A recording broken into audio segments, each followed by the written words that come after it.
Opinions expressed on this podcast are not necessarily representative of the coalition or any other entity. This content is intended for mature audiences only. Throwdown.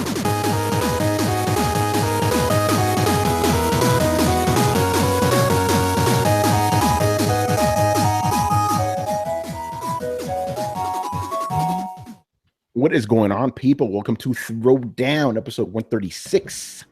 I'm your host, Tony Polanco, and tonight I'm joined by Emilio Lopez. Why, hello, people. It's Thursday.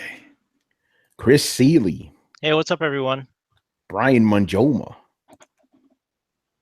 Damn, Nintendo done fucked up. Brett Murdoch. What's up, everybody? And Adam Vale. Lucha Underground is back. Episode 20.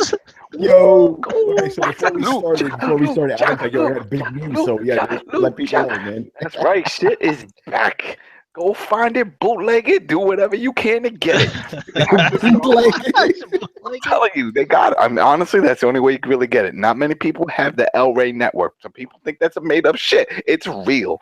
You know, look up the El Rey network. But I think they have some highlights or whatever on YouTube, or you could definitely find an episode online somewhere. But definitely, you can go on Netflix. It's on Netflix. Well, no, not season 3, not yet. Right now, it's just season 1 and 2. And we'll see. But season 3, which was on this weird hiatus because of the Netflix deal, wasn't sure if they're going to Netflix or Hulu or Made Up Land. Who knows? But it went Netflix, and now it's back. So, yeah, if you're looking for it anywhere, it's episode 20. There you go. Enjoy. Yeah, so I know you're happy about that, man. That's your joint right there. Damn right. Yep. Got to support them. So a little bit of a weirdo throwdown this week because nothing happened. It's E3, man. You know how it is, right? It's like when the flood's about to come. You know what happens before the flood comes, right? Water recedes. There's nothing. It's just emptiness, right? Before the flood comes in. So that's what's going on right now. But, you know, we'll fill it out with some shit. But we got to get to this main topic because this is some bullshit, some weapons grade bullshit. Okay, so Hori announced their Splatoon headset, right, for the Nintendo Switch, right? The actual headset, which you put on your head, very, very cool looking, right? The shit you got to do around it to get it to work, not cool. So I'm going to toss this one to Manny, who's been having a little bit of a field day with this one. So what do you have to do to get this all working now?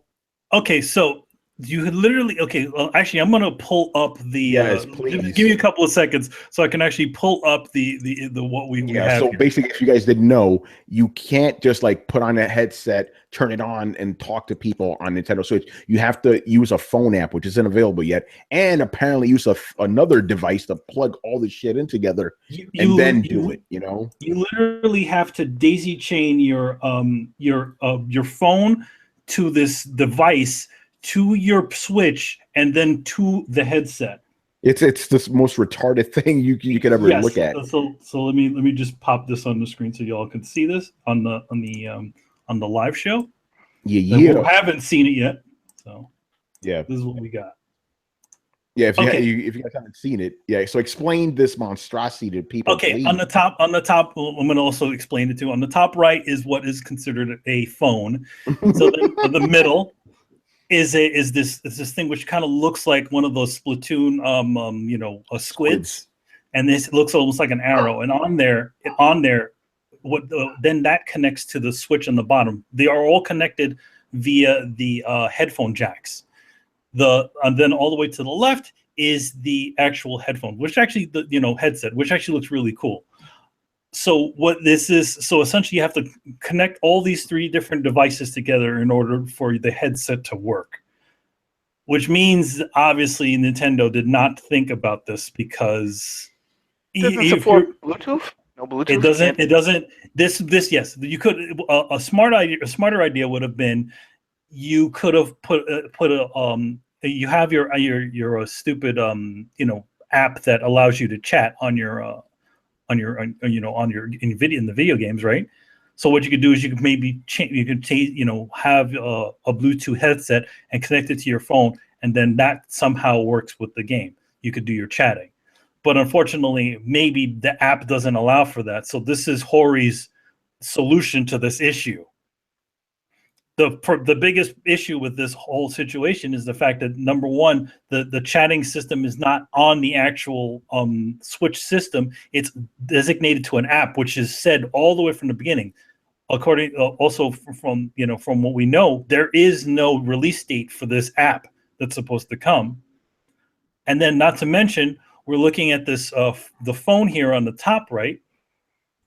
And you notice that there's a headphone jack in there. Now, if you own an iPhone 7, you would notice that there is no headphone jack on there. So essentially, that closes out most people who own an iPhone, or at least the most recent iPhone. Yeah. So up to 6 and plus the 6 Plus, you can still run it, but you can't do it with this. So Hori didn't say.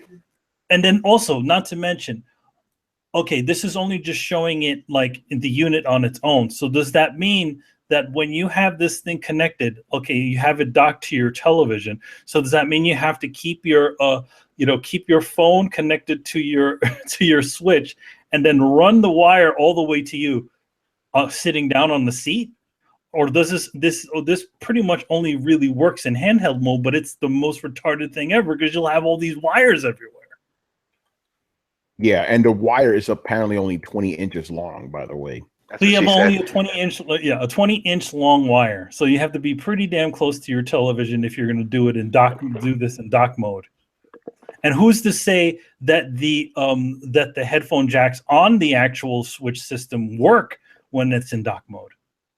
I don't know this. I don't think anybody does. Can anybody confirm that? Like, if you have a stupidly long headphone jack, could you run it all the way to there and it would run? Would you still be able to listen to your game, with your headset on? Yeah, I don't know, man. I guess you have to use Discord or Skype or something. Here's the thing. There's the sad thing about all of this is obviously, for a system that has to be like, it has to be easy and whatever. It's supposedly the kids' console, right? Yeah. Or even maybe you want to say not a gamer who's not into all that rigmarole that you might need to go through. It still needs to be a lot easier than just sticking a shitload of cables into all of this. And I think I'm obviously Hori is not to blame for this situation. No. It's really Nintendo and them not having any sort of foresight into something like this. Obviously, this is supposedly the first time that they're actually doing a system that allows you to chat between players on their consoles. But at the same time, they really should have thought ahead. For their Switch console. Obviously the thing uses Bluetooth because it causes you've proven it yourself. Whenever you set it up, you always hear your computer kind of flicking in and on, off and on because of this. Because your system is sensing that there's a Bluetooth signal coming in. The two controllers are using obviously Bluetooth. So why wouldn't Nintendo give the Hori the coding for even to do a chat through there? But you can't even do the chat through there because you have to do it through the phone app. So I wonder if this doesn't make any sense. I wonder if Nintendo's holding back for maybe their own type of headset system. Like I don't think have their own. Remember what was it? What was it? Xbox for the 360 when it came to making it wireless, they could only do wireless. Remember there was some weird thing if your third party could use the wireless, they didn't want to give out their frequency code for it. Yeah, here's the thing: Nintendo is going to have their own version of this, but you're still going to have to use that mobile app regardless. Yeah, so I'm thinking that what they're going to do is that maybe because Nintendo's not even ready with this, what they'll do is their headset will connect directly to their app. Like in other words, it'll have some sort of codec inside of it that says, "Oh, hey, you're using the kind of like whenever you use you pair a tablet pen or something like that, or any of those other devices, those additional devices that run through Bluetooth to your phone, it'll just as long as the program has that codec in there, it can read like, oh, hey, you have this connected, so now it will work. But the thing is that obviously Nintendo is not ready for any of that sort of stuff. So this is Hori's solution, just connecting a shitload of wires everywhere. I'm just curious to see when this launches. and not to mention, being that if you do have an iPhone 7, you have to use that adapter that allows you to use your headphone jack. So so imagine that phone right there, and that's an iPhone 7, and then connect that audio cable to another wire to your phone. So you're going to have even more wiring if you have a 7. Yeah, Adam, what were you asking? I'm just wondering, like, how many people even know this is a thing? You know what I mean? Like, I'm so curious to know. You know, a lot of people went out, tried to find it or bought it or whatever. They have one. I wonder how many think that this is going to be how they have to, communicate with friends. You know, especially with Mario Kart and all that. How many of these people say, man, watch, when this thing launches, we'll be able to go and talk online, and don't even realize you need the phone app, you need the phone, you need the cable, you need this, you need to pray, you need all kinds of shit to happen. Also, let me also add that you cannot talk to anyone who is not on your friends list. So only talk to strangers? I ain't put my kids on this shit. You can't. In other words, like, let's say you have, I don't know, let's say you, like, you know how on the PlayStation where you have those little groups, right? Let's say they have, for the sake of conversation, they have a group system. Anyone who's in that set up in that group probably won't be able to, who's not on your friends list, will not be able to talk to you. So you have to I'm sure you have to connect with that person already, right? And get their code, and then add them to your list, and then you can talk to them. So is this thing already for sale? Are they selling this? I don't. Well, Splatoon 2 is coming out pretty soon, so I'm assuming it's going to be around that time. I think it's July or something. The game comes out. Here's the biggest question I want to ask: with this pay service that's supposedly coming along, what the fuck are you paying for? Most of this shit is peer to peer. Yeah. The phone app is literally using your own phone service. You know, it's either using your Wi-Fi or it's using it's using something else. So what are you paying for? Yeah, and it's $20 a year, apparently. And it's coming in 2018 now, by the way. For real, $20? That's pretty cheap. That means you're not going to get much. You know what I mean? Yeah, it is pretty cheap. But $20 for the year. But I mean, like, what is it that you're paying for? Like, where you just waiting, just having them open up the peer-to-peer service to it? You know, you're not paying for any sort of stability or anything like that. I feel like a lot of this stuff is the fault of Nintendo trying to get this stuff out before the end of the fiscal year. On that note, though, like most fucking PlayStation games that I play lately have been fucking peer to peer. That's been a source of contention for me. So yeah. I'm not saying it's good. It's like, what do you? It's like, why are we doing it this way? If we're paying for PlayStation Plus or whatever, or whatever service, shouldn't we have a direct server that we should be dedicated service? Yes, we absolutely should. That should be across any platform. Yeah. Also, Brett, I want your take on this because I haven't found a single Nintendo fan that's been able to justify this so far. What? Oh, you want me to justify this? No, I don't. I want your honest thoughts on this shit. My first question is, like, is there a reason you can't do chat through the Switch? Like, is it like? Oh, because it's locked behind an app. There is no direct chatting service on there. There's an app that you need to download, and that through the app is where on your phone is where you actually chat through your No, I know. I think he's wondering why you can't do it. Why they never included? Yeah, why didn't they? That's the question we all want. Why? I don't know. I feel like it's something that they did not. It's like the operation system, at least is what I think. I think the operation system is pretty locked down on there, and I think the app, doing it through an app allows them to kind of dynamically put something out like on its own instead of having to fix the OS on there. In other words, it's like a cheap and easy like switch out. You know what I mean? So what I'm hearing is that there's no physical reason why the phone needs to be incorporated into this. No, like there is a physical. They have no pass through for voice into the Switch. It's all audio out. There's no audio in on the Switch. There's no way to do it through Bluetooth because the Joy-Cons and everything are connected through there. So they can't have chat using the bandwidth. There's no physical way for the Switch to take audio in. So they have to use the phone. And I'm assuming that was a design oversight. Right. I They guess. never really talked about it as even being an issue. You know, they were like, "Oh, it's gonna happen." I mean, that's what I was bringing up before. I was like, I think Switch is a design oversight, man. I just think it's kind of like when what happened with the Sega Saturn, where it's like they wanted to get it out so badly. They got to get it out. They got to get it out, and they designed it so weirdly that it ended up killing the console because it was just so difficult to take advantage of a lot of the 3D properties that console could do. Like that console, the Sega Saturn was way more powerful than the PlayStation 2, but PlayStation 1. But the PlayStation 1 was way easier to develop for because they could easily take advantage of what was in there.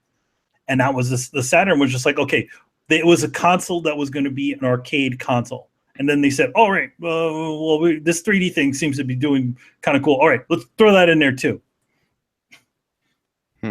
Yeah, but it's just this whole thing you have to do. It's like, again, I don't see how anybody could be like, oh yeah, that's fine. I'd rather play wired anyway. It's like you can't excuse this. This is fucking ridiculous, man. Look at this shit. Who the fuck wants to hold on? Who wants to play like this when you've been playing online games for fucking who knows how long, just with a headset on your head? Now with all this nonsense, Well, hold on a second. You do realize that the chart of this is almost an exact hookup of how my Turtle Beach headset works, right?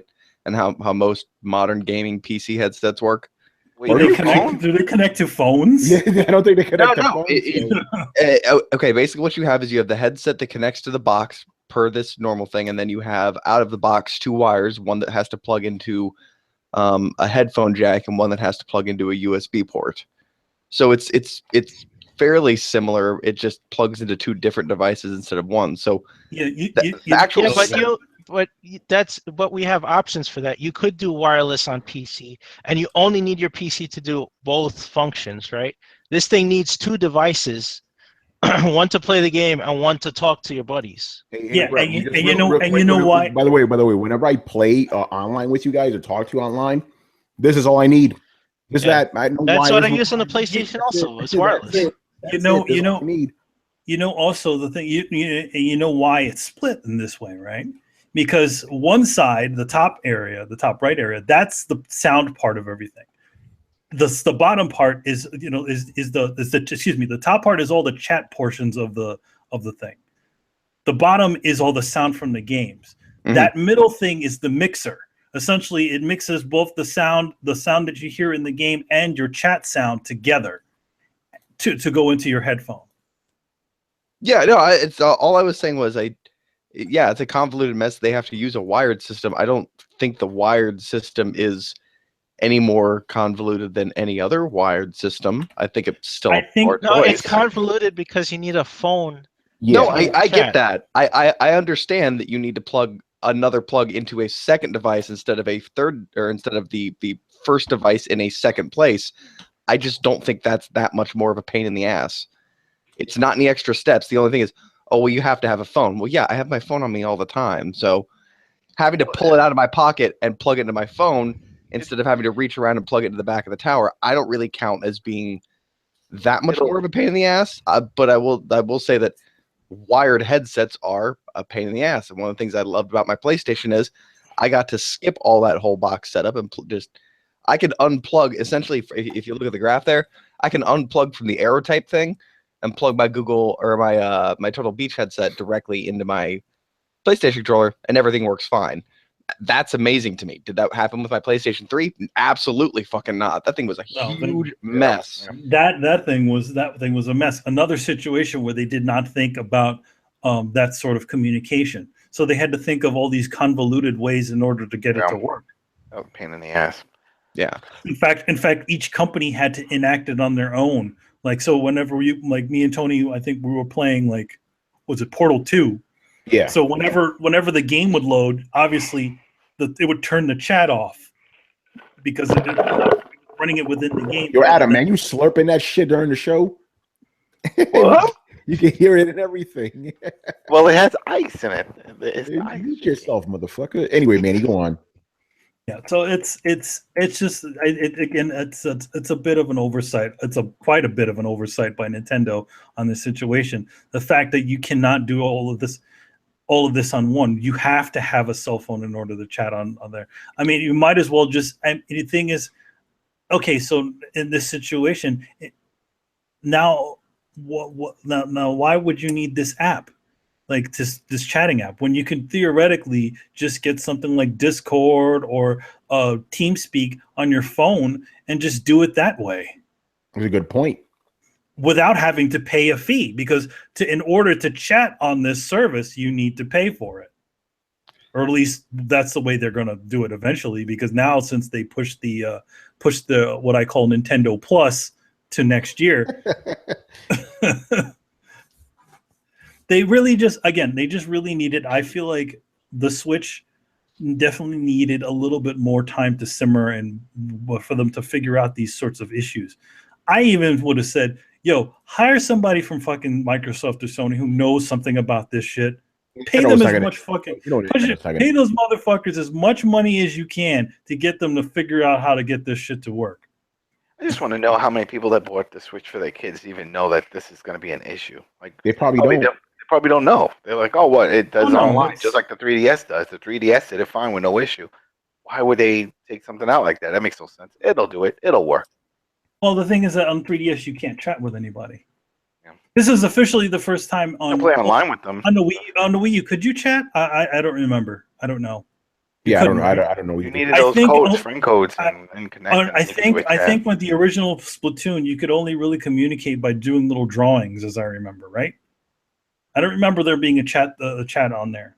Oh, so, Kal-El is asking what games is this for? For every game. This would be for every single game. And so in order for you to be able to chat to anybody, you have to use the Nintendo app, chatting app that's eventually going to be released. This was all the way from the beginning, and this is one of the things that they kind of, slid under the carpet. It's like, oh, you also remember parental controls? You can't do that on the Switch either. You have to use the app. What? Yes, there's a wow. That's the two things that all the additional options that you can do on the Switch are all relegated to the separate apps. So parental controls is an app which they announced on, which was one of the announcements that you can do it on there. You can't do that on the Switch. Also, you can't chat on the Switch. You have to use a specific app for that.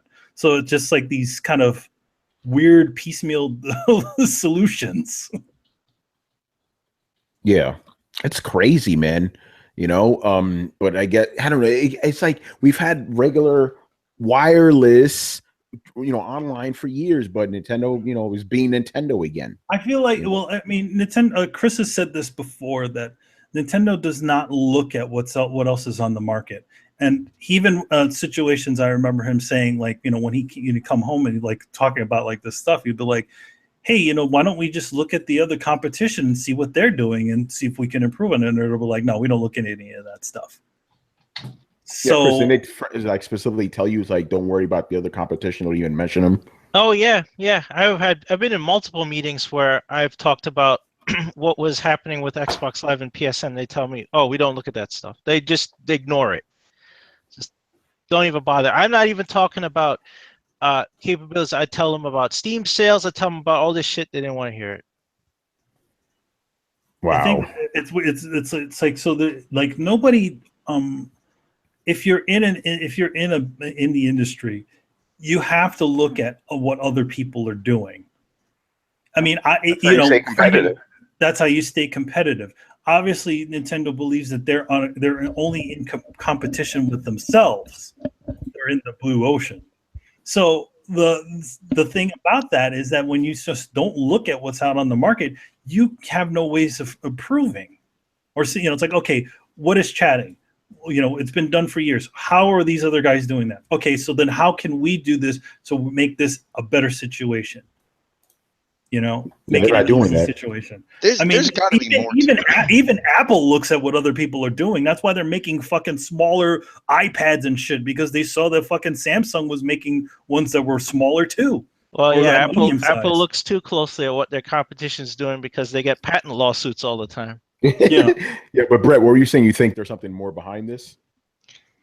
But there's got to be more to it. Like there has to be a good reason for. I'm not saying a good reason. There has to be an explanation for something so monumentally stupid. And like I got to think like it's got to be There's no audio in. There's no microphone on the Switch. Which this is the first time I guess I've really thought about it. I was like, yeah, I guess there's not. My question is like I can't believe like this can be the end goal. This I can. I You know can, yeah. why? Because multiplayer and online multiplayer to them is always an afterthought. The calendar hasn't flipped from 1991 for them. And the whole idea of you playing everyone together and everyone's in the same room, everyone's in the same place, and you all pull out the Switch or the Game Boy or whatever, and you're all that's how they think. They don't think of this stuff, and they don't think of it in the long term of the grand scheme. You see, you remember on the DS how there was Nintendo Wi-Fi connection and all these games that could connect and do all these extra things through Nintendo Wi-Fi connection, right? You guys remember that? Yeah. Yes. Okay. So what happened? They killed it, right? They didn't bother to transition it. Just one day, still in the middle of the DS's life, they killed it. You know why they killed it? Because GameSpy went out of business, and they didn't want to make their own servers, so they killed it, and they left all those people hanging because they didn't want to be bothered. While other publishers like Capcom and Konami were figuring out an alternative to GameSpy or even putting up their own servers, Nintendo just said, fuck it." They just killed the Nintendo Wi-Fi connection. It's an afterthought. It's always an afterthought.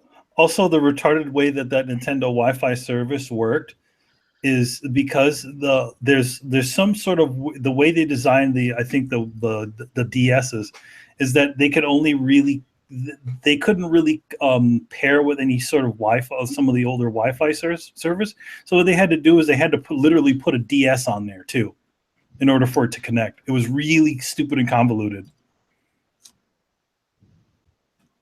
because it was something that they did not think of when they were creating it. They were like, that's when they didn't have the web browser or any other silly stuff in there too. Yeah, it's just crazy, man. I just feel like they kind of like in the process of trying to get these things out, they're like, okay, they designed the thing, but not looking at all the different angles. Or maybe the other thing is that they just couldn't get these things out on the time that they wanted to. So they're like, okay, well, we'll just roll these things out in sections. Which I can believe that. I can believe that. I mean, the Switch itself was like, just rushed to market. If you really think about it, like, okay, it feels very unfinished. Everything about it. So I feel like if this thing does last longer, I would say don't even invest in this first version. Wait till like another version that they actually figure out what the hell they want to do with this thing. I mean, the whole thing, I guess, wouldn't be bad if. Why does the middle part not connect wirelessly to your phone? I guess I could live with that. Wouldn't that also need its own power supply in order to do something like that? Because you remember, you'd have to put a battery in the headset. The headset would have to be powered because obviously. Wait, it's not pulling power from the Switch; it's pulling power from the cell phone. You think? Well, it's drawing power from somewhere. It's drawing power from something, so it could be from the Switch. It could also be from the phone. I think it's got to be from the Switch. Yeah, it's probably drawing power from the Switch. But Hori, if they put batteries in the headset and made it wireless, there's two issues. One, you're gonna have signal interference with the Switch because it's always putting out Bluetooth signal. And two, you have to put a battery in it, which would instantly raise the manufacturing cost, and that's the price. Oh no! I'm not even talking about it being. Although that would be great. I'm talking about if you just didn't need to plug your phone into it. Like even. Okay, I get it. I'm not happy about it. I want to share this. It's not optimal. But if you told me, okay, this little box right here has a button, and you use that with the app on your phone, like you sync it once, and then basically you just have to have your phone within 50 feet of you. You have to have your phone in your pocket when you use this app. Okay, and the app runs in the background. Okay, so really all I have is a wire that runs from my Switch to my headset. Okay, I can deal with that. And then on top of that, if you can, make it wireless and completely wireless, that'd be great. But I would accept the whole don't make me plug my phone hardwired into this. Why can my phone just not wirelessly connect with this mixer box? Like why not put I guess I don't know, maybe not even Bluetooth, but some sort of receiver in that arrow shaped box that I don't have to plug my phone into it. Put a ham radio in it. Walkie-talkies. Yeah. Well, my phone's already giving off all kinds of fucking signals, so why can't that little arrow box pick up those signals without the additional wire? That would bring it down to one wire, which at that point it's manageable. At that point, it's what I'm used to. Am I happy about it? No, but here's the thing. This is obviously, this is Hori's solution to this sort of problem. Now the thing is like, because the app, it have to run with this talking app that you need to get for it, right? So the thing is, how do you get the only real way to I'm guessing the only real way to interact with that app is through a wired cable.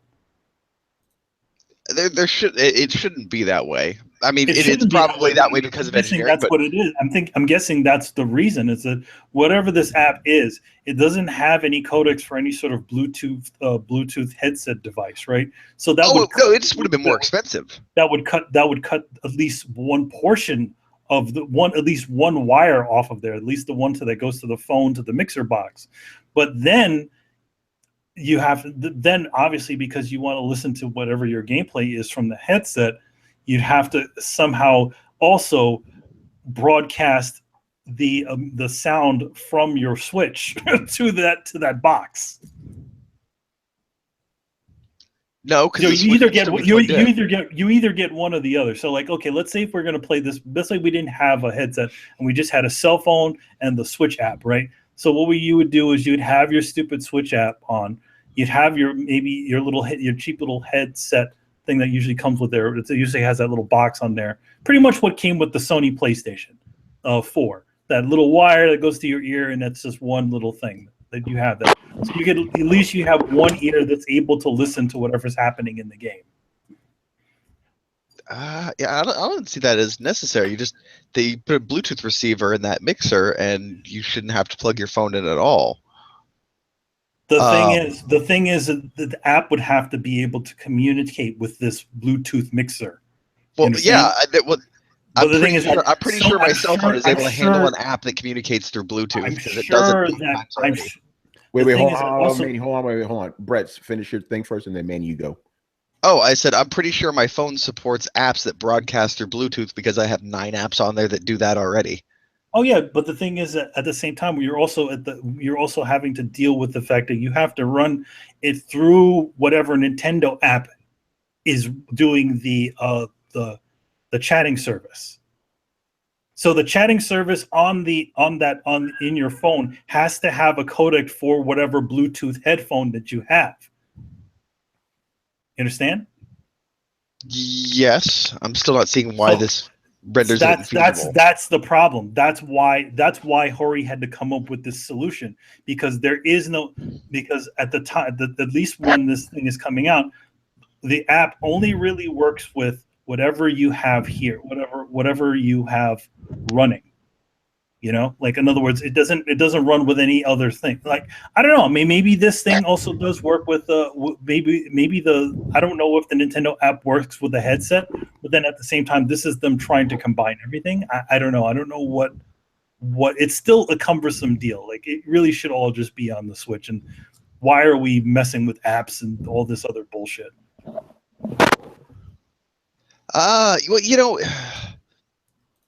I don't really have the problem once you take the phone out of the equation. As somebody who has wireless headphones,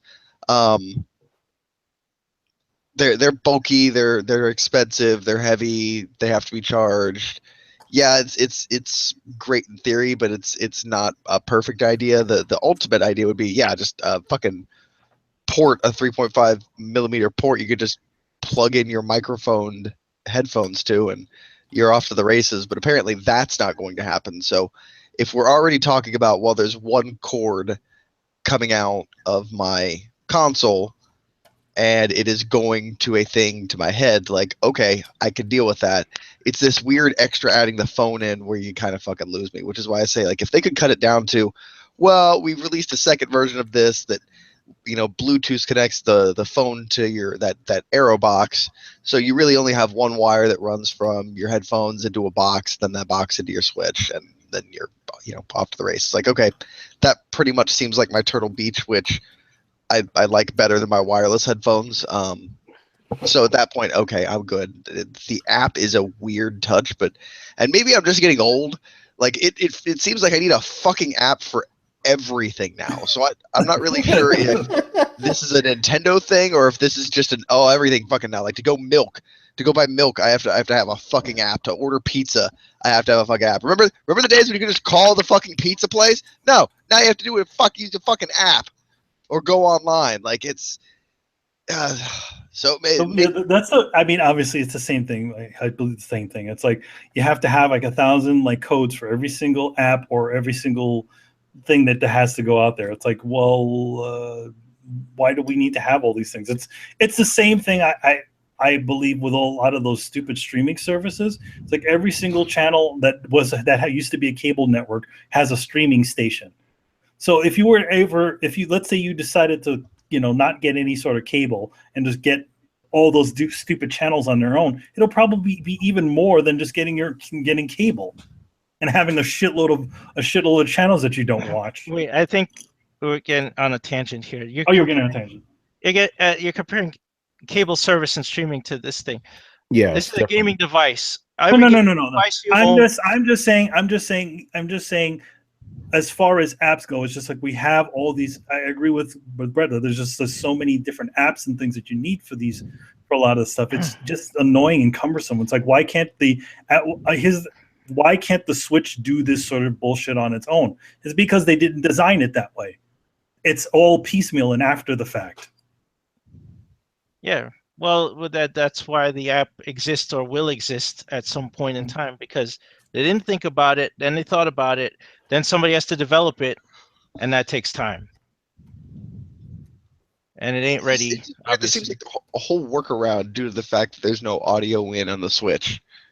Right. And that's why I say when I'm trying to make sense of this, like, well, there doesn't have to be a good reason for this. There has to be an excuse why they're like, well, fuck, now we need to bass backwards this whole thing back to the beginning. Like, and the only thing I can think of is, like, they're like, fuck, we forgot to put audio input into this thing. Okay, we need a device that has audio input. What is audio input? Well, everybody has a cell phone. Like, okay, can we daisy chain a thing that lets people's audio input go, utilizes the phone?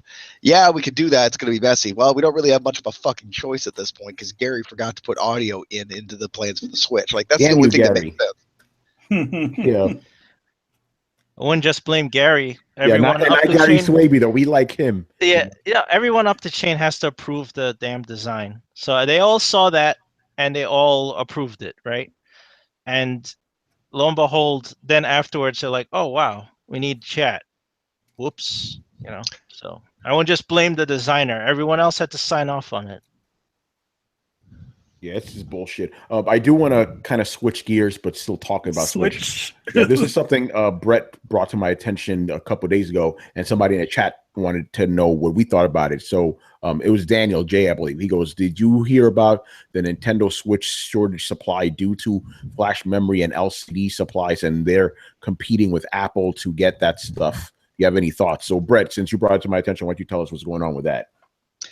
Basically the Switch and iPhones and I'm pretty sure certain versions of iPad are all clamoring for the same components, and these components are reaching a bottleneck in supply that we've actually seen before. We heard a lot about this when Oculus was coming out, when everybody was kind of trying to do VR. Is that it's not like Silicon Valley is just overflowing with the high-tech components that are needed to make these phones. And that's why one of the reasons where certain displays or certain phones or certain memory or any of this kind of stuff will rocket your phone price up to $800 very, very fucking quickly. I just went phone shopping today.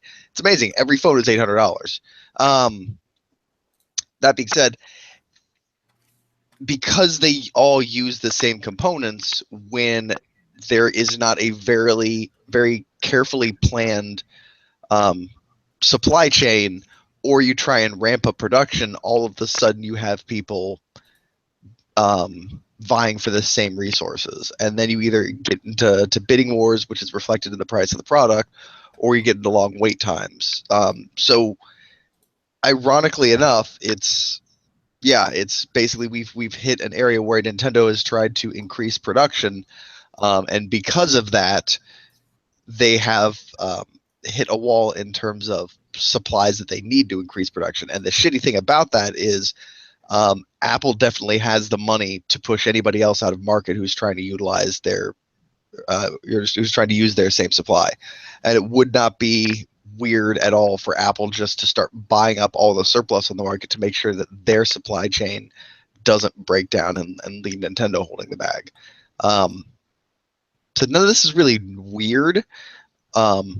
It's just that it's happening to Nintendo right now because of the increased demand for the Switch and the attempted ramping up of production. Now they're running into supply shortages. So it's not just how many factories can we put on the face of the planet to manufacture Switches and get them out to you. There's entire supply lines that they have to deal with. We have to deal with, and a lot of the supply lines either go back to China or Korea or even places in the United States where some of the components have to get made.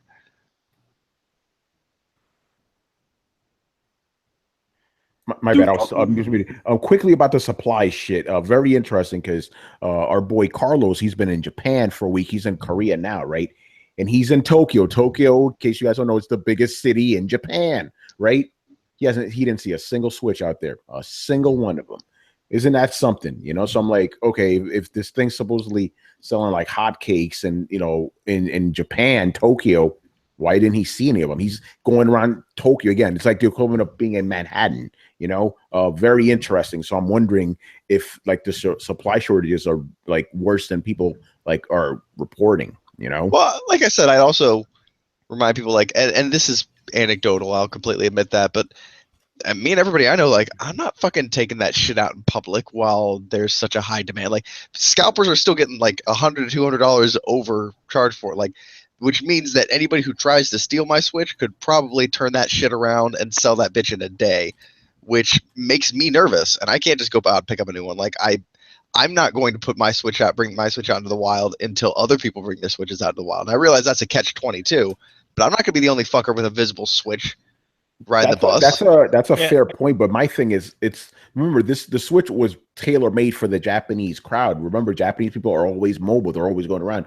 Why aren't they having their Switches out? Yeah, that's also weird. That's a cultural issue. Like the fact that we're worried about taking the new hot hardware outside and it might get stolen is not really an issue in Japan. They don't have that level of crime or whatever where they're worried about that. Plus these, like Tony just said, they're always on mobile devices and stuff. They have the latest iPhone, whatever. They have no problem using it in public. So they would have no problem pulling out a Switch or a Vita or anything to play it. But yet, Carlos reported he didn't see any, like anywhere. Yeah, and he said he specifically was on the lookout for that. He said he saw a couple of Vitas, he saw some 3DSs, but not any Switches at all, which is very odd. You figured in Japan they'd be, Tokyo of all people. Yeah, go ahead, Brian. Can I just jump in like really quickly on this? I live in London. I've seen 6 so far since launch. Wow, that's more than me. I've only seen more Switches than Vitas. Yeah, but it's London. It's like no. I'm saying like London is like basically. I know it's different, but you could equate it to Manhattan, where you could probably get your shit stolen too. Yeah. Hence why it's like, I've still like just seen them, and it's always like the same thing. Like guys in the underground just have train. By the way, in case you guys don't know what the underground is, trains. Exactly. Subways. All right, thank you for telling us that because I was like wondering, like, is this like indicative with every big city? Because I haven't seen like outside of my like journalist friends, I've never seen a Switch out in the wild. But London is equivalent to New York, Manhattan. Okay, that's good to know. I guess they're rocking them out there, Because you'd always see guys in the train playing PSPs and stuff, Yep. Or DSs. Yeah, but kids the with DSs and things like there's that. obviously a manufacturing issue. And Chris, you just said something right here in the chat. Well, why don't you just let everybody know? Yeah, because I called this shit too. And I said this back when the financial report, and I said that they wouldn't make 10 million, and I said they're hiding a manufacturing problem, and I didn't know what it was. I didn't know if it was a line problem, a design flaw, but obviously it's a rare earth issue. And what I mean by that is China is the biggest producer of lithium and silicone in the world, right? That's why they get all these manufacturing bids, and they can cut costs to everyone in manufacturing than anywhere else besides maybe the Philippines or Vietnam or something. So so that's why they dominate in that area. So if they are having shortages of those rare earths that are used to make circuit boards and batteries and stuff, then yeah, I mean Brett hit it on the head. Apple has the capital to hog all of it for themselves, and so does Samsung and stuff, because they're all vying for the same materials, right? Samsung needs their notes manufactured, and Apple needs their iPhones and iPads, and they have very strict guidelines on how much supply they need, so they're going to throw money at them and get all of it, so that was the piece that was missing. And this is why I say Nintendo needs to be more transparent about that shit, and you set expectations. You don't have this weird nebulous what's going on and why can't I find any, and the mysterious planes that are shipping more. If you're not manufacturing more, then I don't know how you're shipping so many, right? So this immediately counteracts their previous stuff. Oh, we're going to double production, really? Because you can't seem to get enough supplies to even meet the current expectations you made before. Yeah, exactly. They're gonna try and double production. Doesn't mean that Apple's gonna let them do it. No, Apple's gonna announce the new iPhone pretty soon, if they didn't announce stuff already. But if they're ramping up for the new iPhone, then they are gonna take anything they can get. Like, they have teams over there at Foxconn making sure that shit gets made right. So if there is a shortage of lithium and whatever, they're going to just take that shit. This is why SSD prices are going up, by the way. And I did talk about this a while back on Twitter, that SSD prices are rising because, again, there's a shortage of the rare earths used to manufacture those as well. So the price goes up. Yeah. It's crazy, man.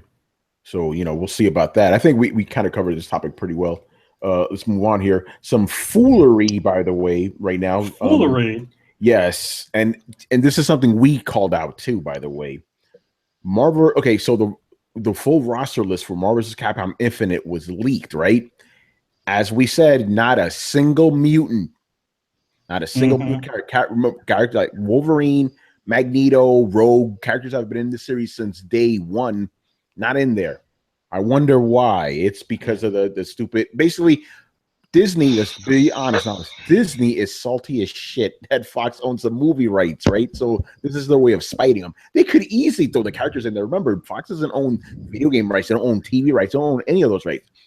They only own the movie rights, right? But since Disney doesn't own the movie rights, which is the biggest piece of the pie, this is how they spite them. It's fucking bullshit, and obviously the fans are pretty mad about it, but we told you guys this was going to happen. The funny thing is remember, I interview these guys, man. When I asked them that, they didn't say shit. They're like, which usually when they go unusually quiet like that, that usually means that there's something they're not gag order. Yeah, gag order, and they're not gonna. You hit something that literally, Yeah, and I saved that joint till the end of the interview. I'm like, I know I'm going to hit him with something. I'm going to see what happens. And here's the funny thing. If you look at the Marvel character roster, every single character in there, with the exception of Nova, is in the movies. Every last one of them. So this goes back to the whole mantra of this whole game is a movie promotion? Yeah, they're making it casual friendly. It's like, no one's going to know who Pace Pot Pete is, but they'll know Rocket Raccoon, Oh, and by the way, if you look at Rocket Raccoon, it doesn't say Rocket Raccoon. It says Rocket/Groot. My theory is it's probably Rocket Raccoon with little baby Groot on his shoulder, because or it'll be a big Groot with a rocket on his shoulder. Yeah, even by the way, baby Groot's in the comic now, because sure, it's fucking crazy, but it's bullshit. My only as a person who worked for Marvel, that's the only thing I don't like about a lot of the books nowadays, that they're kind of always playing off of what the movies are doing. Yeah, that's a huge problem. Which is sad, because it's like now we're not at this point in time where now we're just getting repeats of repeats of old like like stuff like you have like stuff like Civil War II, or you have repeats of old things, but they're not doing anything really new other than making these kind of new characters that nobody cares about. Yeah. Yeah, I'll read it real quick. Ant-Man, Captain America, Captain Marvel, Doctor Strange, Gamora, Hawkeye, Hulk, Iron Man, Nova, Rocket / Groot, Spider-Man, Thanos, Thor, Ultron. All of them except for Nova have been in the fucking movies, and the Nova Corps already exists in there. So they're going for familiarity, because I know some people complain. It's like, hey, where are the deep cuts? You ain't gonna get that shit. Well, yeah, like what? Like where's Dark Side? Where's Dark Side's easy. Black, excuse me, yeah, where's Blackheart? Shuma Gorath. We're not gonna have Sentinel. We can't have that. Silver Samurai. What, they can't have Shuma Gorath? Isn't he like a Doctor Strange villain? Well, he's not. No, he'll be in there once he's in a movie. Oh, I got you. I almost thought that thing at the beginning of Guardians 2 was him. That's what I thought too. Yeah. Oh, I was about to go off on a tangent right now. I found out Kang the Conqueror is owned by Fox because he appeared as Rama Tut in the Fantastic Four first. But he's an Avengers villain. Yes. He appeared as Kang in Avengers #8, and he's never been a Fantastic Four villain. But apparently Fox owns the rights to Kang the Conqueror. Anyway, but yeah, going back, I'm pissed off about that. But yeah, it's bullshit. I don't know, man. I think this game may backfire on Capcom really bad. I said this before, man. I was worried about it, and I'm still. There's nothing I'm seeing in this game that's interesting. You know what I mean? It's like it looks like they didn't even decide to go with any sort of style. They're trying to reflect all the movies. Yeah, it's like why not let it be what it was? People people didn't like those fucking those games because they were unique, and they also reflected what was going on in the comic books. You play that original Marvel vs. Capcom or any one of those games, they all have little like drawbacks to you can trace them all back to like events and things that happen in the comics. Yeah. Now it's like, oh hey, look, let's just talk about the movies. Obviously, the movies are the things that make up the most money. But where all the fucking ideas come from? They're not coming from the fucking movies. Yeah. No, you're 100% right about that. It comes from the comics, and they're just forgetting about them now. I feel like in the situation with DC, they're handling it a little bit better, where it's like they're letting the comics be the comics. Yeah. And they're letting the movies be the movies. All of a sudden, you're not going to see fucking Wonder Woman just show up wearing the Wonder Woman suit from the movie. Yeah, even though in Injustice 2, that is one of the unlockables, apparently. But here's the thing. Obviously, you want to have that sort of unlockable. I'm sure for Batman, you can get a friggin' Michael Keaton Batman suit eventually, and a friggin' they had, in the last one, they had those. Yeah. So, I mean, obviously, you want to pay homage to those sorts of things. And I wouldn't have minded that from the new Marvel vs. Capcom, where it's like, okay, we start putting all these really fun characters in there, and then they could have, like, oh, you could have like Spider-Man, you can play like Homecoming version of Spider-Man in the game. That's cool. Yeah. But don't let the movies be beholden over every single bit of content that's out there. Yeah, I'm with you. By the way, they haven't shown Spider-Man yet. I'm gonna guess he's gonna look like he does in Homecoming. I would not be surprised. I would suspect that he's gonna be Homecoming version of Spider-Man, which is it's cool. The suit looks nice. But it's not. To be honest, I would much rather want to see the comics versions of these characters, or do like what Injustice is doing, where they're just totally going in another different direction. Yeah. Oh, by the way, in those Injustice games, based off the comics too. The Injustice comics. So well, the thing is that the Justice comic, I think the game came first, but now they're kind of weird. Yeah, the comics are like a spin-off of it, which is cool though, because the one thing about it, those Injustice games is that they're written by the guys who do the comic books. Yeah. So that's why everybody's all ranting and raving on how good the story is for those games. It's because they're actually getting the people that make these really great ideas do these things. Why did you think that the Punisher game had a good thing? Because it was written by a person who actually wrote the Punisher comics. Yeah. Well, they're going to screw themselves over just like with the comics with this decision. See, when they exclude things like this because they're mad about licensing, that only hurts us as consumers and players of the game. Yep. And like Manny said, that's the root of all the creativity comes from the comics. So DC again is doing it right. I mean, hell, Swamp Thing is in Injustice too. When it was this last movie from the 80s, you Yeah, know, basically. like they don't care. They just threw it in because they were fun characters and they add them. They have the roster, and then Disney is actively cutting the roster because they're upset that Fox has the X license for movies, right? You own the comic license. You know Wolverine's a fan favorite character. You know Magneto's a fan favorite character from the old fighting games, but you're gonna cut him out because Fox has it, right? So you know what? Look, I'm gonna say this flat out: don't buy the game. Don't buy the game Oh and send a shit. message to them. And send a message to them, and you write to them. I don't give a shit. You write to Bob Iger or whatever, and you tell him we want these characters. Get the fuck over yourself, and give us these characters. Put them in DLC. I don't care. Get them in the game and I'll give you my money. That's how you send a signal to them to get the game you want. If you are pissed and you want to play with X-Men characters and they're not going to give them to you, then fuck them. They'll give them your money. Yeah. Okay. There you go, man. You know, the thing is that you got to remember, is we as consumers are not beholden to what these people are giving to you. If you do not like it, you know, going on the internet and complaining about it doesn't help. Sometimes it does because, you know, people, you know, get offended by it or whatever. Anyway, best way to get things to change is to not buy it. Be like, listen, no, we are not going to go for this sort of thing because you are not doing the things that we want you to do. Yeah, and send That's a the way message. it works anywhere. Send a message to Capcom too, but don't look. Send a sensible message to Capcom. They will talk to Disney about the license, and they will get permission to use the characters. But you have to be vocal in the right way. Don't yell at people for not buying it. Don't be stupid.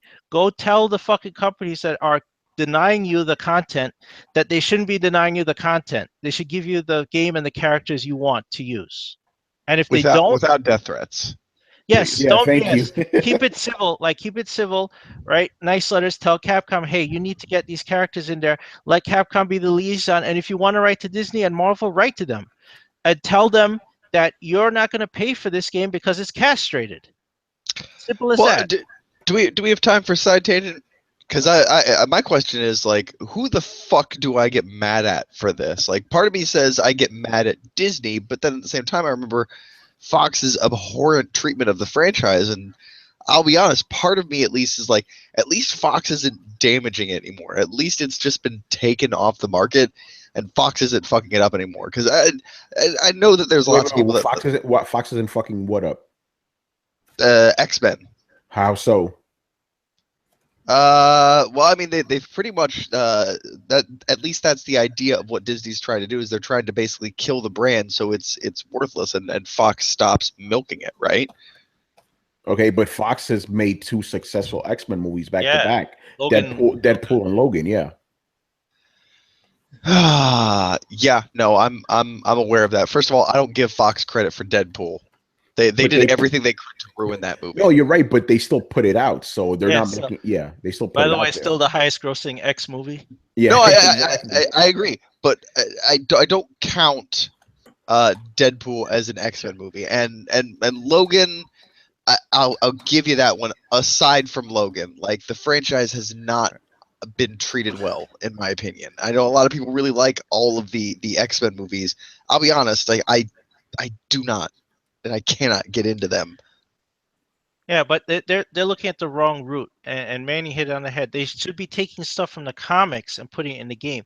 Instead, they're just looking at the cinematic universe and tailoring the game to reflect those characters, and then going at the same time, oh, Fox has those movie characters, so we won't use them. That's the wrong approach. Yeah, it's so so it's like, okay, so it's if you're worried about the ideas, it's like, no, if you're worried about having these characters show, you know, because you're somehow need to represent the movie ones, don't represent any of the movie ones. Do unique versions of the ones that exist in the comics, or do the ones in the comics. That way you could have Cyclops in there and he's wearing his classic freaking 80s costume. Fucking Warner Brothers doesn't own that shit. I'm not Warner Brothers. 20th Century Fox doesn't own that shit. I don't know, and these are probably bold words. I don't know if Marvel is a comic company anymore. Its main assets aren't coming from comics. And one of the things that actually disturbed me, I'm not sure if anybody else noticed this, in the new Guardians of the Galaxy movie, the Marvel intro reel doesn't flip through comic pages anymore. It doesn't reference the comics that it comes from. It's a montage of the previous movies that they've done now, right? As opposed to I really don't like that one either.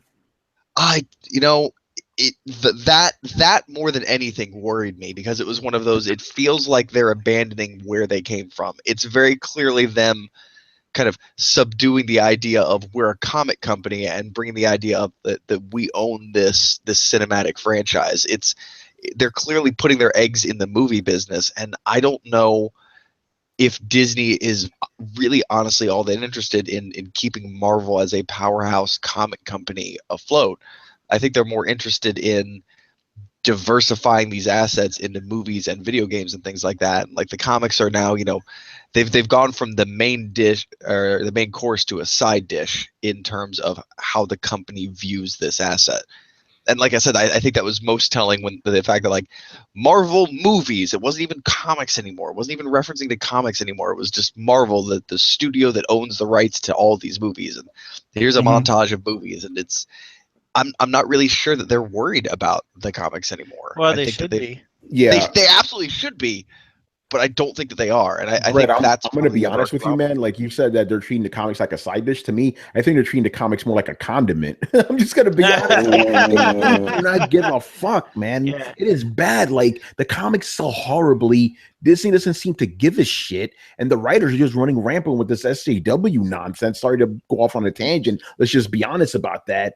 And yeah, like the comics, I'm going to be honest now, pretty much ever since Disney bought out Marvel Comics have not, the quality has dipped so fucking low. Lately, I've been reading a lot of like late 90s, early 2000s Marvel comics, right?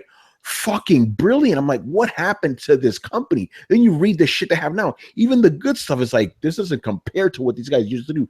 The comic side of it is an afterthought at best now, and it's fucking sad. I wouldn't even be surprised if Disney just says, you know what, fuck this shit, just kills it outright one day. Because these comics, okay, think about it like this. Spider-Man is the biggest selling comic book they have, right, at Marvel. 60,000 copies a month. That's fucking pathetic. And just 2 years ago, it was selling 120,000. So something's going on there. The quality is bad. I definitely, I don't know exactly everything that's going on there, but I do agree that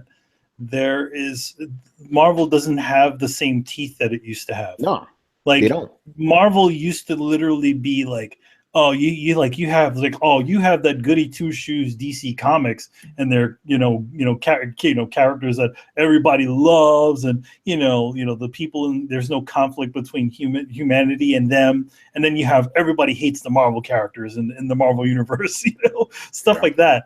Like it felt a little bit more realistic. Now I feel like a lot of the Marvel books run into that kind of into a bit of a fantasy land, where it's like everybody's, it doesn't feel like real anymore.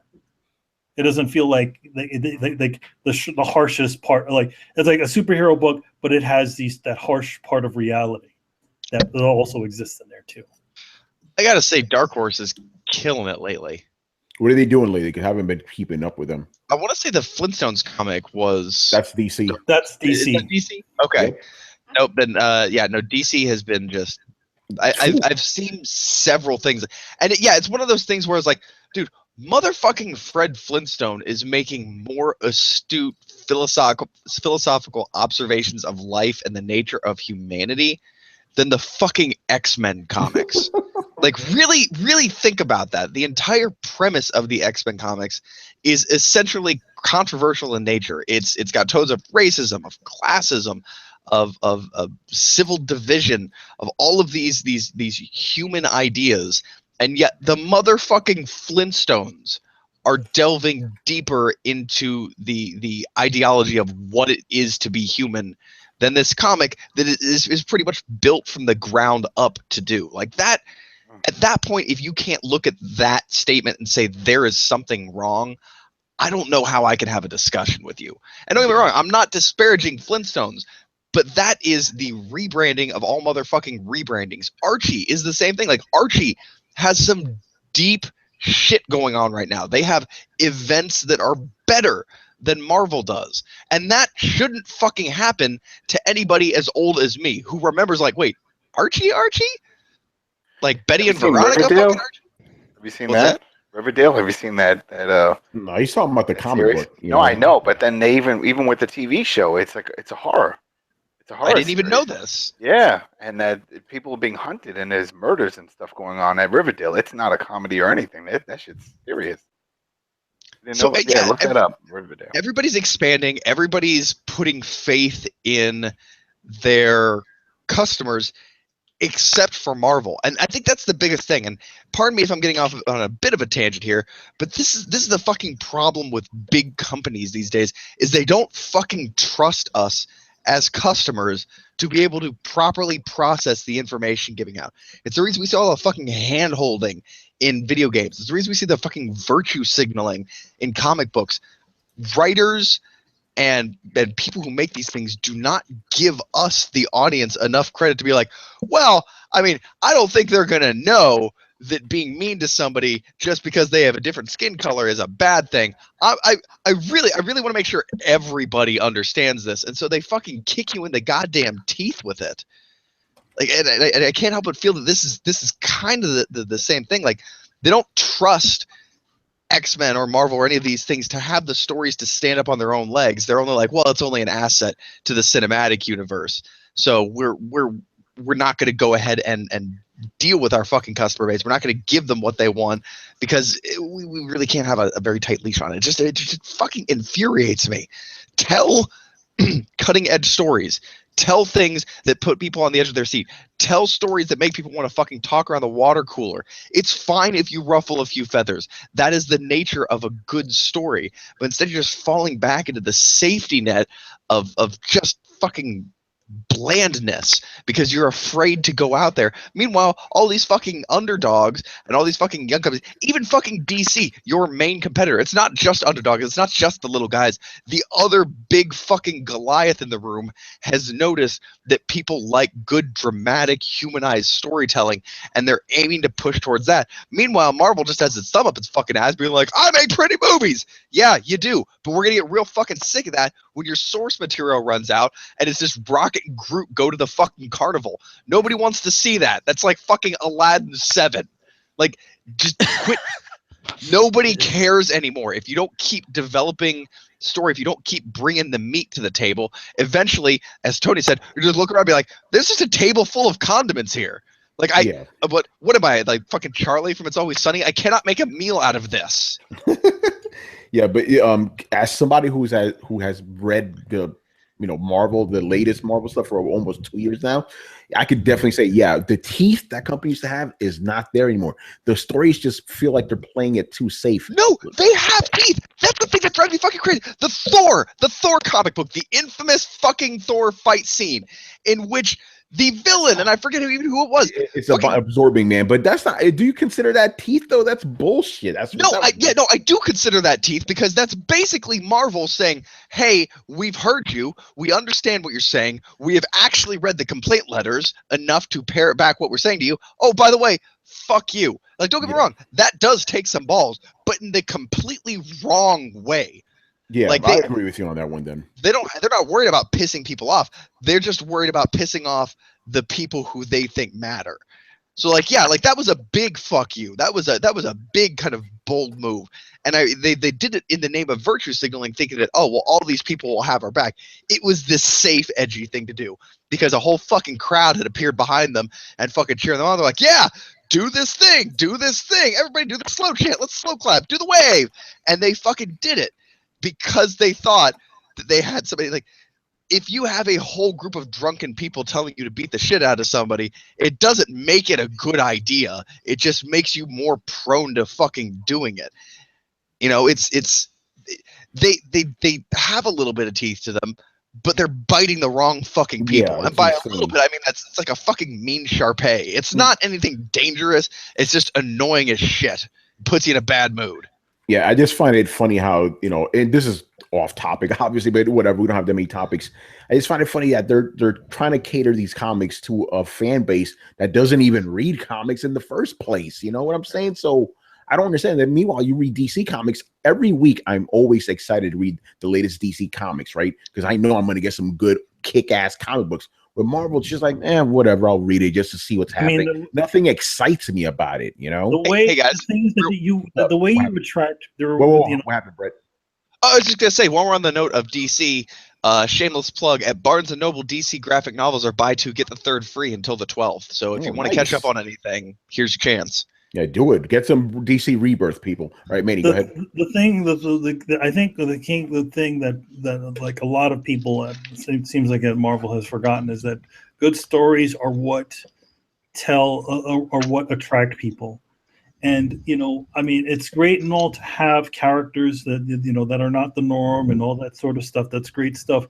But if they're not good characters and they're just a bunch of traits, when you have a bunch of traits, that doesn't attract people. All that does is it just gets maybe a couple of people who are saying that, okay, you're not representing these people enough. Now we're going to read this sort of book. No, what you have to do is create good characters, and that's where the core comes from. Why is Spider-Man such a popular character? Is because he is a good character. Because he can relate to everybody. He doesn't just relate to one sect of person. Anybody can read a Spider-Man book and relate to the problems that he has. Every single person has had money troubles, things they couldn't say to their parents, all kinds of other things. Same with the X-Men, where it's like at least during the Byrne era, that sort of stuff, or even like before that, where it's like, okay, the different, trying to express the differences in that people see in each other. And dude, the allegory to coming out as gay was so fucking obvious, but at the same time artfully done. Like the idea of like, I have to have this talk with my parents at 13. They're not going to accept who I am. How do I let everybody know this is a whole different lifestyle? I didn't ask to be asked to be like. You could literally attribute that to a bunch of different things as being a teenager.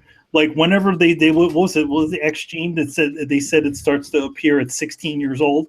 Come on, guys. Yeah. Seriously. That's like puberty, basically. That's puberty. That's when when younger people start to they become a little bit sexually active. Have the conversation with mom and dad about the birds and bees.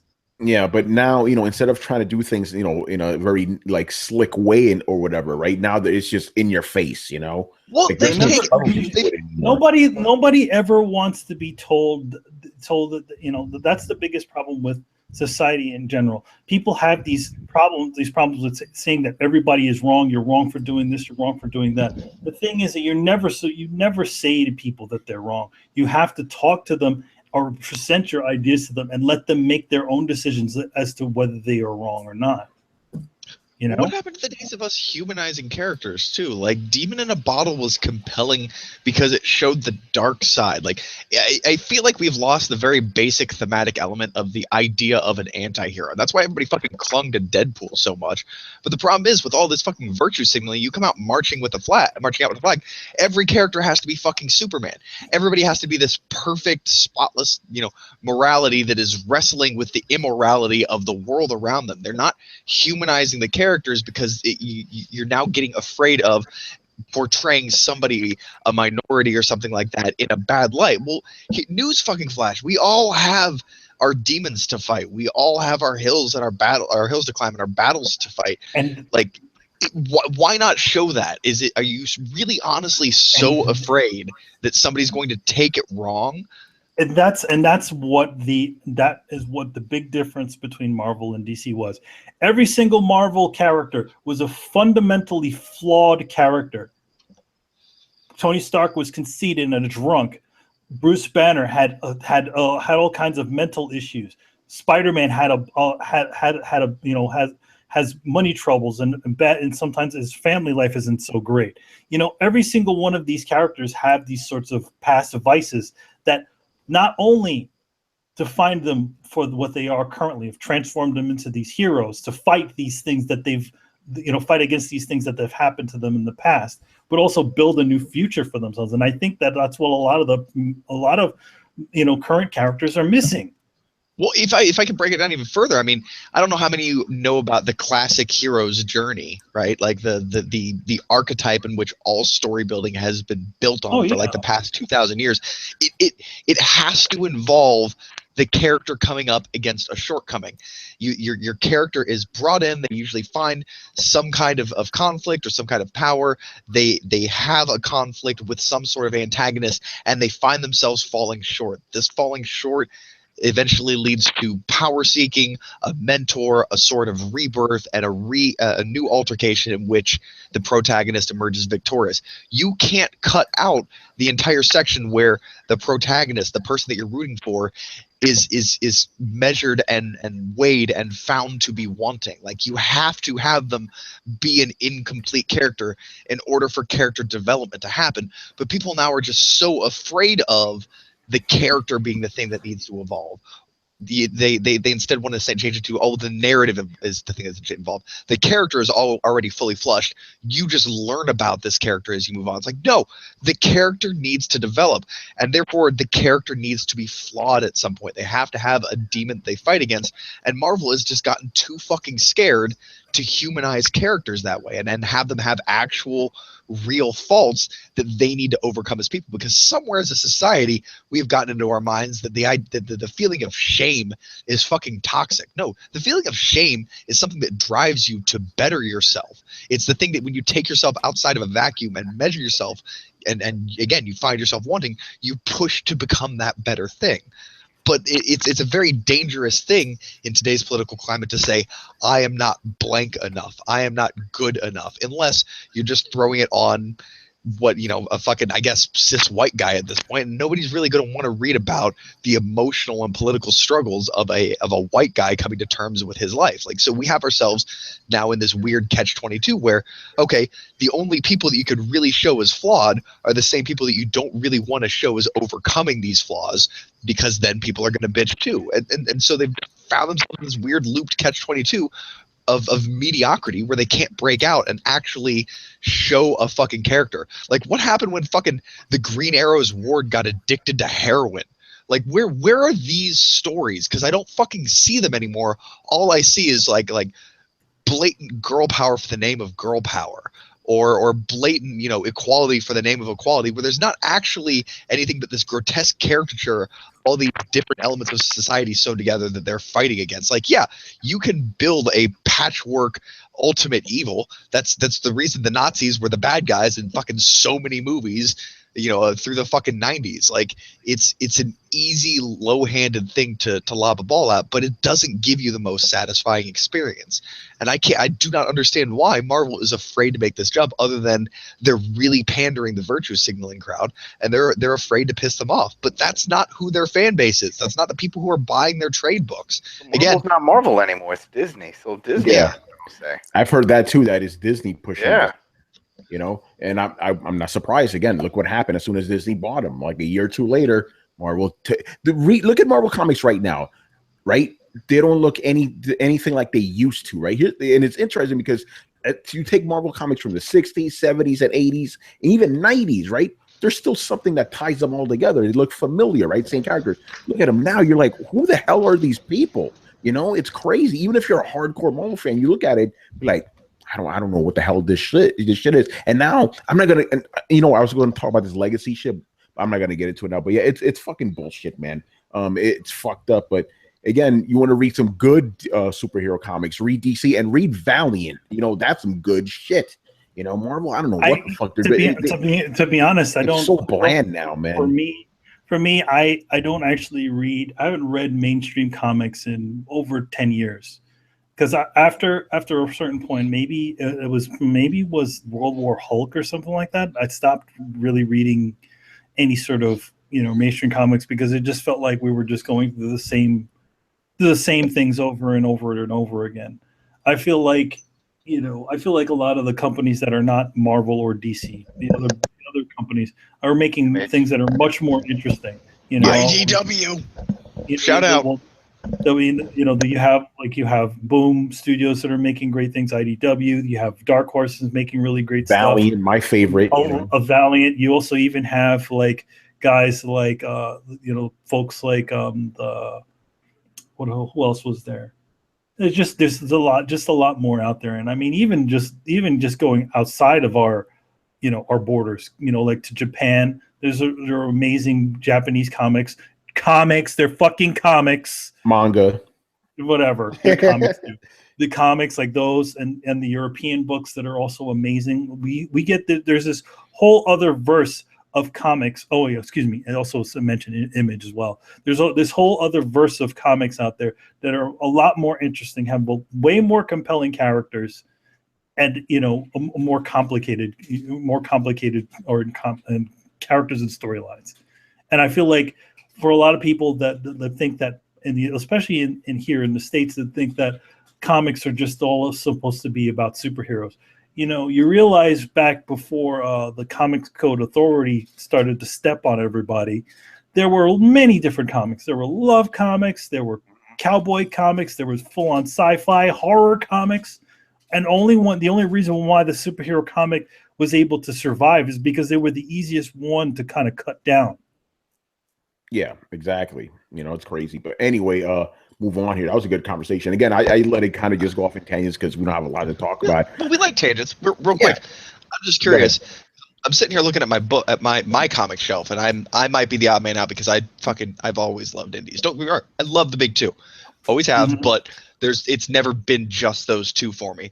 So as I'm sitting here looking through, I was like, man, I've got a lot of Arcana books, got a lot of Image books, I've got a lot of Boom books, IDW books, and I have some Marvel books in there, but I'd say at least half of my comic reading isn't even Marvel or DC.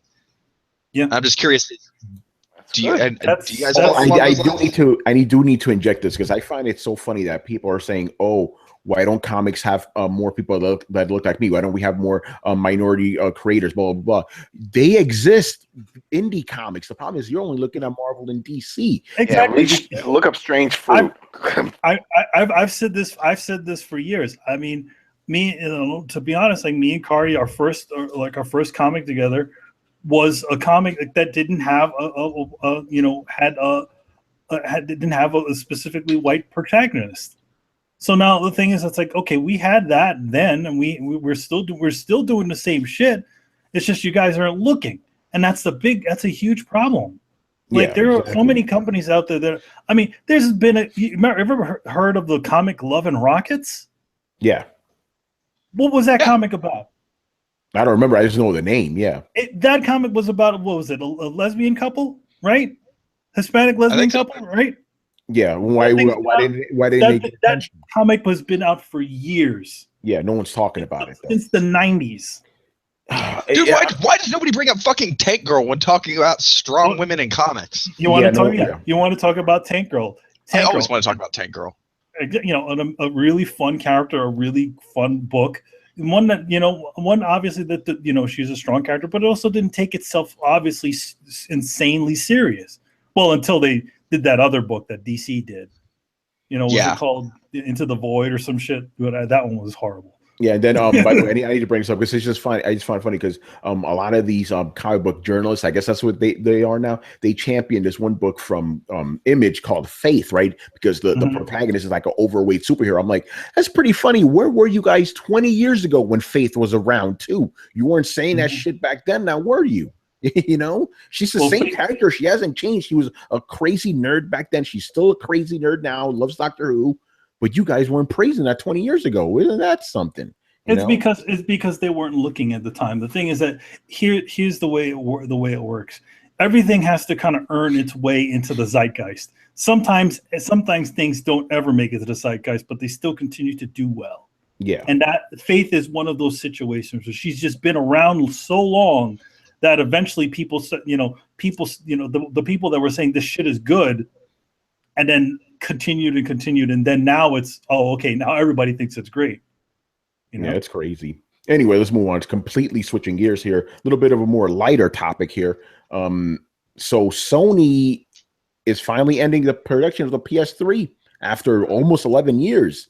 It's over. I'm surprised. Is it over, or is it just in Japan that it's in Japan? But you know what that means. It's gonna be worldwide soon. Yeah, it's gonna be worldwide. So I want to take this opportunity to talk about our favorite PlayStation 3 games. You know, always like to do this. You know, when a console goes when a console goes down. hey man, it's fun. You know, In memoriam. Should we have a slideshow set to soft tinkling music? We should. So Brett, since you're talking, why don't you start us off? What are some of your favorite PlayStation 3 games, man? I'm gonna have to actually take a second to think about this. Really Infamous? That didn't just come to your head right away, man? Well, it is. I mean, I guess I'm not limiting it to any single number of games. So, yeah, Infamous was definitely up there. All right, if you need a minute, there's so many. There's so many. It's crazy. Yeah, we got Infamous, we got Uncharted 2, The Last of Us. We got Red Dead, you got BioShock. Metal Gear. Yeah, you know what? Dark Souls, the first one. Yeah, Demon Souls, Chris. You know, I'm thinking when you're saying like the best for the PS3, I'm thinking exclusive. Yeah, let's stick with exclusives, you know, because for now, Manny, Metal Gear Solid 4, you know, Metal Gear Solid 4. I mean, I've at least to this day, I still consider that the best localized Japanese game to date, because like it didn't have any one of those annoyingly awkward like conversations where you're like, what? Yeah, I love the new gameplay they decided to go with, which was a lot easier to get into. It was a well done game, and I know some people nowadays kind of rag on that game because it's so dependent on the ones before it. But to be honest, I think if that was the end of the series, it was a good way to go out. You know? Yeah. And even smaller stuff like 3D Dot Game Heroes, man, another from software game. Wait, you guys know about that? Hell yeah, I love that fucking game, dude. I thought I was the only motherfucker in the world who knew this game. Nah, man, I even reviewed that game back on Cool Stuff to Blog. I love that fucking game. Yeah, we talked about that. Yeah, because I'm like, hey, that was my first quote unquote Zelda experience. Dude, no, that game was pretty. Like I'm playing, it's like, oh my god, this game is Zelda, and they're putting in developer jokes. Like I love that it's not taking. Please, can we get a second one of these?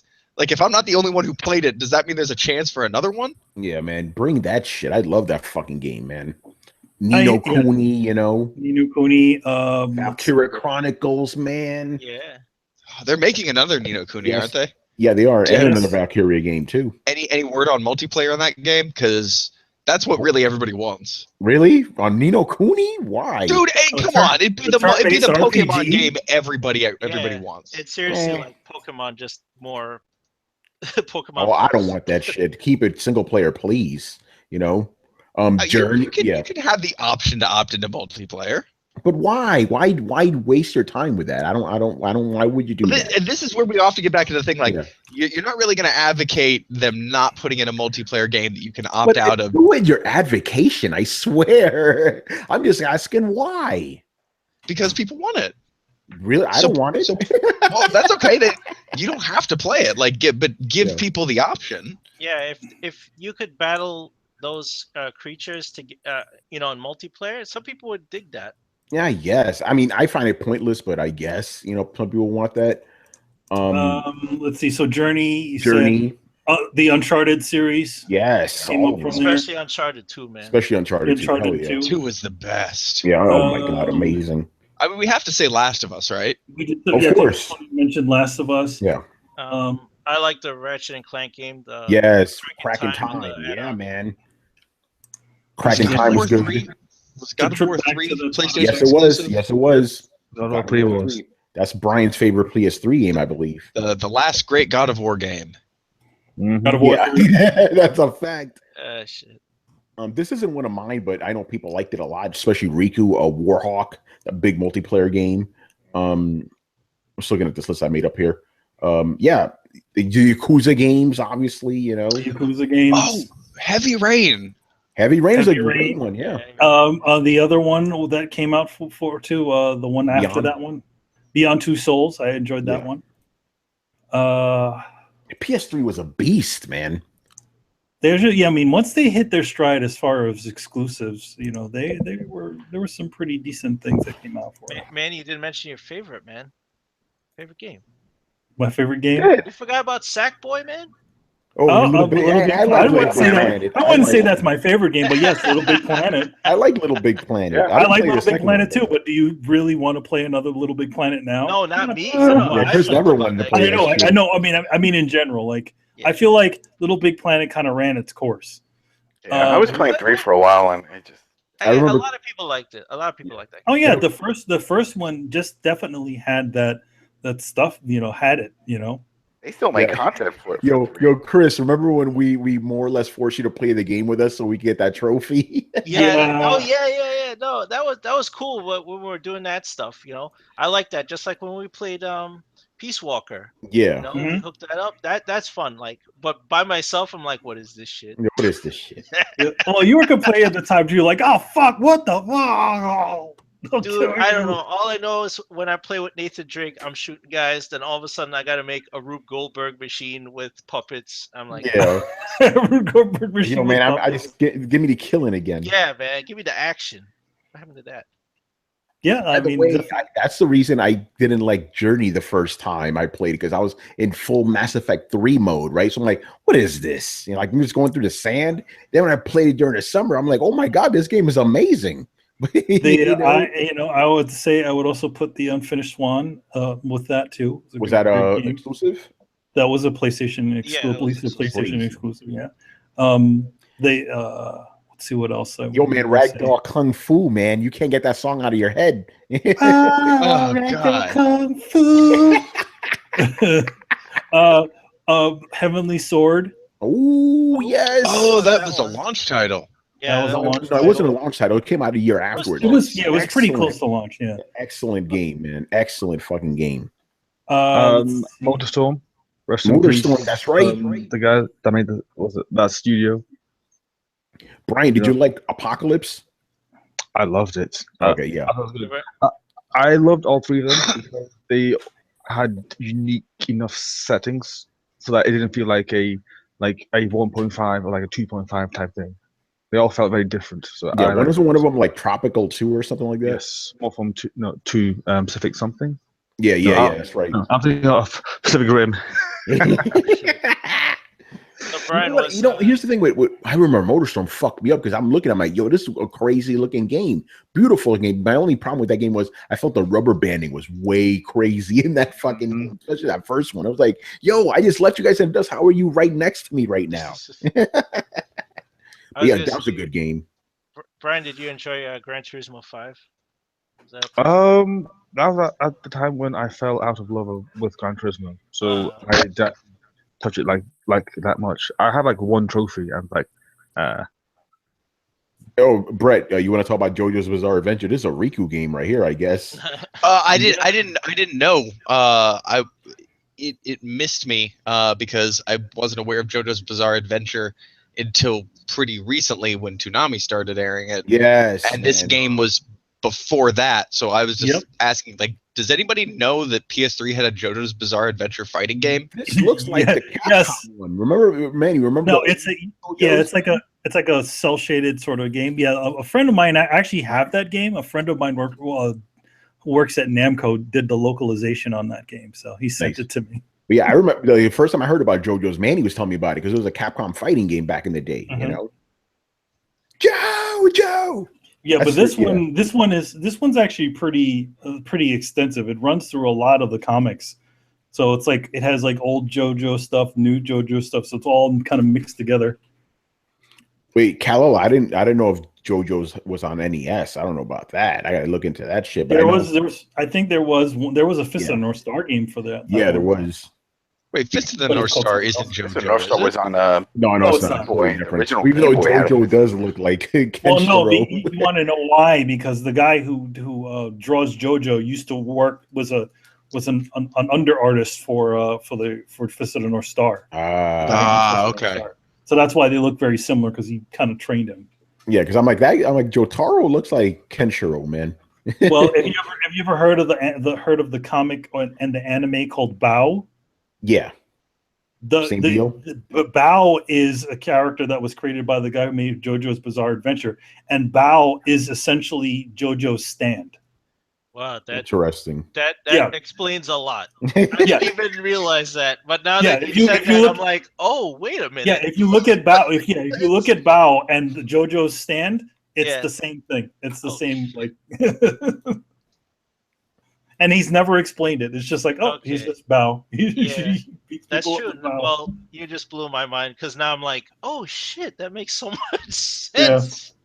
Yeah. By the way, if Riku was here, he'd say the Killzone games. He really liked those. Yeah. I mean, I dug. I think Killzone 3, but that's the one that everybody hated. Yeah. You remember that one? That one I really liked the way everything kind of felt weighty. Yeah, like the guns felt weighty and everything. Like when you would jump and move, it just felt everything was heavy. And I think that was the big thing that bugged everybody because it's just like, oh no, he's just that was the big complaint about the second one. Even though I liked it, I'm like, oh shit, the guns are heavy in this game. They're not like, I almost forgot Resistance. Remember that series? Yeah, that was all right. Yeah, I personally didn't really like it, but because I felt the guns were too light in that, But everybody liked the first Resistance, I guess, because it was a launch title, sold like a shit ton, Well, Resistance Fall of Man. That was that was a launch game. Mm-hmm. That was Insomniac. No one's talking about the Dragon game, right? I was just about to say, like, remember that game, Lair? Lair. Oh man, one of the worst games. Yeah, it's funny because the only reason why that game Lair ended up not, people not liking is because they had the dumb motion controls on top of it. If it was. Because there was a version, as I remember, they patched it. Yeah. Well, there was a version of the game that they had before the motion controls. Yeah. And Brian, I got another exclusive for you, man. Haze, remember that shit? Oh God, the thing was terrible. The game was shit. We're also mentioning missteps too. Yeah, why not? Why not? We can talk about the bad too. You know, like Spellbook. Oh my God, the Harry Potter. Yeah, the spell book where it was like, oh Brian, you're breaking up, man. Really? No. Okay, that was better. I think somebody was just making weird noises. Me. Yeah, guy was looking at Adam. So I'm like, Adam, what are you doing? No, I was testing out my new beatboxing skills. Was that you? No, I'm kidding. But oh man, Haze, remember that shit was trash. It's funny, you can still see the Haze. You can still get that the Haze icon is still like embedded. The fuck is that noise? I don't know. What is it? It sounds like somebody's headphones is leaking over into something. Yeah. Yeah. I heard it right there. There it is from Brian. Really? I'm not saying anything. Wait, no, I saw your little bobbly thingy go off before you said anything. Weird. Hello? Wait, now he's coming from you. Is it just like a Google Hangouts thing now? Am I doing it? That's all. Like a small it might be Manny. Hold on. Hello? No, he's fine. No, it has to just be the feed. Yeah, probably the feed being stupid. All right. Yes. Lair. Yeah. So yes, rest in peace, PlayStation 3. You had a nice long run, but your time is over. I mean, you just have to say that it's amazing that for a console that everybody was, like it had a really shitty rocky start, and to come to the point where it just kind of defined a lot of what gaming, at least as exclusives and stuff like that were at the time. Man, it kind of came up. Oh yeah. Remember that? I thought that was going to be the end of it. I was like, this is it. This shit is not going to last. They had the hack, and they had all that other stuff, and it's just all these different things in a way. But you have all the people, literally the whole industry, a lot of the industry saying, oh, this shit is dead. This is the worst thing ever, blah, blah, blah. Obviously, they proved everybody wrong and continue to exist. The best part was that idiot Gabe Newell. He was talking all that shit, right? And then he comes out on PlayStation stage during E3. That was beautiful. The thing is that to be honest, he actually, rather than making those stupid split decisions like he did, he actually sat down and talked with them and said, okay, these people want to learn how to make these things better. So, don't take what he says seriously. He's just jealous that PlayStation learned to count to 3 before he did. Oh shit. You know, but yeah, and also the way the system evolved, like the PlayStation 3 when it launched was not the PlayStation 3 when it finished. Like the whole infrastructure got completely changed. That's usually the case for all these new systems. I mean, you see No, but I mean with the all the PlayStation now, different I wanted OS. to learn. Like when Xbox 360 came out, they had their shit locked down, you know. Yeah, except it was melting down. Well, yeah, that is true. It was melting I'm down. talking They about, could like, you know, infrastructure wise, like with the XBL Oh, and with all that that, well, shit. Yeah. they got that right from the get-go. But because PS3 had because they ripped all that off of all the modders, all the people who connected to the original all the modders Xbox. They integrated ideas from Bungie. Like Bungie put in party chat. They were the first to have party chat in Halo. Microsoft took it and integrated in the system, which was brilliant. They took a good idea and put it in. But with PlayStation, they had a huge hurdle to overcome because not only when they came out of the gate with their absurd price point, but every magazine and everybody was bashing it as a technological blunder. Really, they really said it was garbage, the console, right? So that right out of the gate, and it still managed to do well and climb back. Yeah, exactly. Like, even, don't you feel like even with like something like with this, if given enough time, like what you say with like a Sega, like one of the Sega consoles, if they didn't just close down the doors on the friggin' Dreamcast, that they could have continued to make something better and continue to compete rather than just literally close the door almost as soon as the friggin' PlayStation 2 came out. Like, what was it, 3-4 months later they were like, all right, we're done? No, like it was like a year and a half, you know. It was like a year and a half, but I mean, like, do you think if they would have stuck it out and really tried to attract some key developers and different things on there, or try to keep the Soul Calibur series or anything like that? Oh yeah, Sega didn't need to die. They could have pulled it out of the clutch. I just don't think. I think the problem was that everybody kind of got spooked. It was kind of, you know, the bank rush during the depression kind of thing. Everybody got kind of spooked and they backed off and they just ran out of fuel and got dumped. But I also feel like because it wasn't doing well in Japan, they didn't know what to do. Yeah, and so they're just like, fuck it, jump ship. Like, yeah, if they would have doubled down, I really think that, you know, Microsoft might not even be a company that makes games right now. Because the original Xbox pretty much picked up on the momentum of the PlayStation's death. I mean, they literally picked up the guy who essentially was the architect of the way the marketing for the Dreamcast was in the United States. You know, as a lot of their library. But yeah, that is a big hypothetical question, to be honest.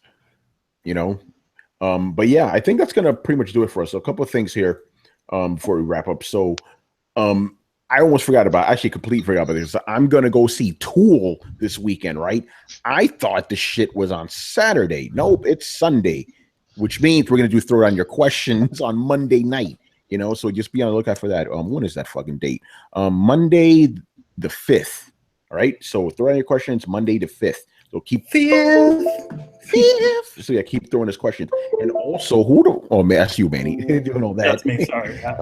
And also, our big Throwdown E3 predictions episode will be next Thursday. So be on the lookout for that. Should be pretty fun, you know. I was going to tell you. I will be in LA on the 8th. So man, you going there early, man. I'm going there early to see what look around and say hello to some friends and stuff. So I'll be there. I'll be testing out my webcam and everything. Yeah, watch your camera, man.